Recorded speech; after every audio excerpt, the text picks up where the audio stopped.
అక్కడ మచ్చ ఉంటే భర్తకు సుడి తిరుగుతుంది. పుట్టింటి నుంచి ఏం తీసుకురాకున్నా పర్లేదు. ఏ వ్యక్తికి అయినా పుట్టుమచ్చలు ఉండటం సర్వసాధారణం. అయితే మానవుడి జాతకాన్ని నిర్దేశించడంలో పుట్టుమచ్చలది ఓ పాత్ర అని పండితులు చెబుతుంటారు.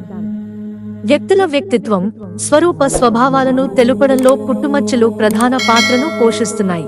శరీరంపై ఆయా స్థానాల్లో కనిపించే ఈ పుట్టుమచ్చలు అందాన్ని పెంచడంలోనే కాకుండా అదృష్ట, దురదృష్టాలకు కూడా సంకేతంలా పనిచేస్తాయని మత్స్యశాస్త్రం తెలియజేస్తుంది. సాధారణంగా పుట్టుమచ్చలు నల్లగా ఉంటాయి.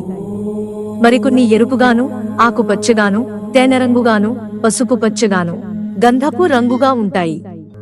కొన్ని పుట్టుమచ్చలు స్త్రీ పురుషులకు ఒకే ఫలితాన్ని ఇవ్వగా, మరికొన్ని పుట్టుమచ్చలు వేరు ఫలితాలను ఇస్తాయి. రంగు, ఆకారం, పరిమాణం, స్పష్టతను బట్టి అవి కనిపించే స్థానాలను బట్టి పుట్టుమచ్చల ఫలితం ఉంటుందని శాస్త్రం చెబుతోంది.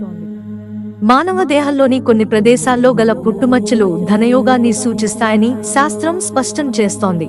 స్త్రీ శరీరంలోని కొన్ని ప్రదేశాలలో పుట్టుమచ్చలు ఉంటే భర్తకు ఐశ్వర్యం కలుగుతుందని పండితులు చెబుతున్నారు.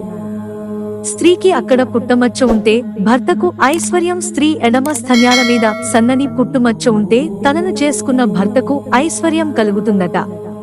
తొందరగా వృద్ధిలోకి వస్తారని పండితులు తెలిపారు.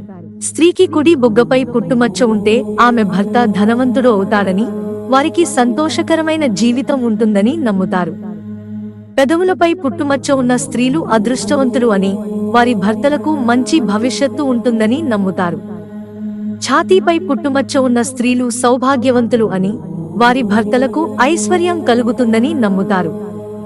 నడుముపై పుట్టుమచ్చ ఉన్న స్త్రీలు మంచి భార్యలు అవుతారని, వారి భర్తలకు అన్ని విధాలా అదృష్టం కలుగుతుందని నమ్ముతారు.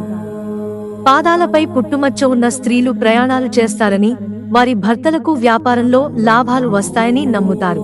తలపై పుట్టుమచ్చ ఉన్న స్త్రీలకు అంత అనుకూలమైన ఫలితాలు ఉండవు. దురుసుతనానికి నిదర్శనంగా వీరు కనిపిస్తారు. మిత్రులారా, ఛానల్ సబ్స్క్రైబ్ చేసుకోవడం మర్చిపోకండి. ధన్యవాదాలు.